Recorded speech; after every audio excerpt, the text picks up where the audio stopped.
New tonight, Special Olympics Rhode Island has decided to cancel all team practices, fundraising events, and programs through the end of May due to the coronavirus. And that includes the annual state summer games, which are a highlight of the year for the state's more than 4,000 athletes.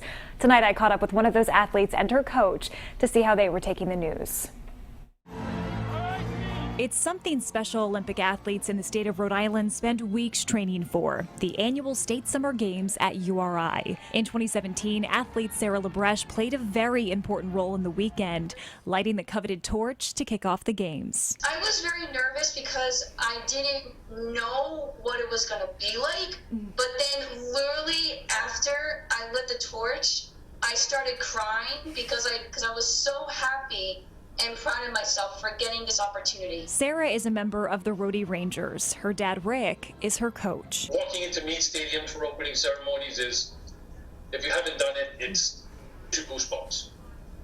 So it's disappointing as a coach not to see that thrill for our athletes. And that's because this year the state summer games have been canceled due to the coronavirus. CEO Denny DeJesus making that announcement on Thursday night.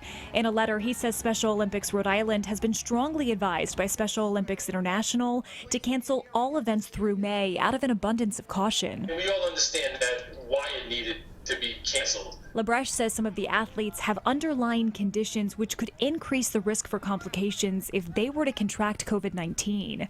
It's a tough decision for the organization, its coaches, and athletes like Sarah, who was understandably disappointed. I don't get to see my friends at practices. I don't get to compete with other friends from my other teams. But I guess the reason why they did this is because to keep the athletes safe and healthy. WPRI 12 and Fox Providence are proud sponsors of Special Olympics Rhode Island. Now, in his notice to athletes and their families, CEO Denny DeJesus said he fully expects as soon as they get clearance to restart programming, they will be ready to roll. In the meantime, staff at Special Olympics is working on ways to keep everyone in touch during this difficult time.